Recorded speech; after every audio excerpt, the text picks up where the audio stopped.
But a whole lot around today. Pauline Hanson's Chief of Staff, the wonderful James Ashby, joins us as he does every Friday with Radio 2GB's host Luke Grant. Gents, starts my weekend beautifully every Friday when I have you two to wrap a very busy week. I want to get into a few issues on The Voice if I can. Last night, I went through the whole 26 pages of the Uluru Statement. It's now out on FOI. What we know of the modest one-page document the PM sort of holds up and spruiks, that's merely an extract of the whole box and dice. That's the 26 pages.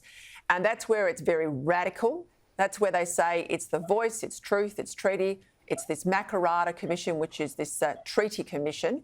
It's the idea of compensation based on a proportion of Australia's GDP. So we're talking billions and billions of dollars and a whole lot more. James, I'll start with you. The Yes campaign is still insisting treaties are somehow decades and decades away. But this statement says very clearly Parliament will begin work on establishing Makarrata even before legislating the voice.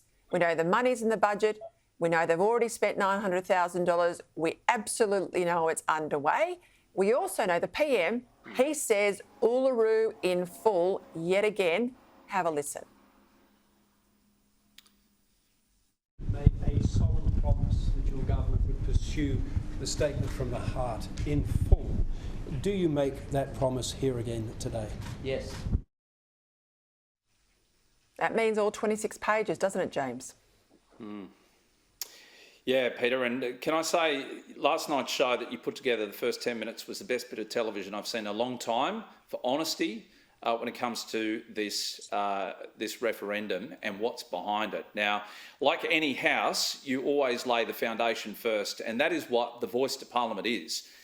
Then comes treaty, or Makarrata as the Parliament has better known it as, and then comes truth-telling. So the foundation will be laid if people vote yes at this referendum. So it's only stage one, and the scary part is the Prime Minister has not been upfront. There have been a number of good journalists out there. I was quite surprised this week to hear the ABC take the Prime Minister to task. I was almost very proud of our ABC for once in my listening history. But Ben Fordham's done a great job, so too have other talkback shows like yours and radio stations. So the truth is slowly coming out, but this is something that the Prime Minister should have been upfront with the Australian public first and foremost, because he's coming across very deceptive, and all Australians want what's right for Aboriginals, but they don't want to be deceived and then find out after that this is actually a bad thing for Australia. Well, thank you for those kind comments, James. Let's stay on The Voice, Luke. Noel Pearson said, it's not going to be interested in parking tickets or nuclear submarines.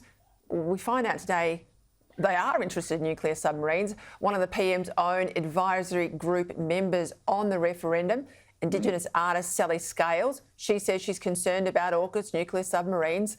She wants The Voice to have a say where you might put a base or anything to do with defence issues. I mean, what we're told yesterday ends up wrong today. What we were told 2 months ago ends up wrong, next week. I mean, this is constantly changing. The more we dig, they're not upfront in telling us where we're wrong, but you dig and you dig and you dig, and you uncover stuff, I think, deliberately hid from the Australian people. I agree. I agree also with James. Brilliant work by you last night. The Prime Minister again says at Gama, the people who are saying no, they know what they're doing. Almost like, it's some kind of conspiracy. What's happening, Prime Minister, is very good people are starting to dig a bit deeper, and they're finding out exactly what it is you're proposing.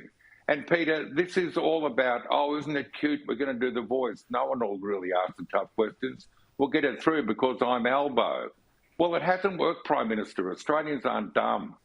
And when we put questions and you don't give us the answers, and we saw that this week with Linda Burney, who unbelievably wouldn't make commentary about the Makarrata Commission, people will dig and they'll find out. And then decent, hard-working people will make a judgment. And what has happened here is, thanks to you and others, we're seeing the detail and we're making a judgment. There's nothing controversial about that. We just don't like this proposal.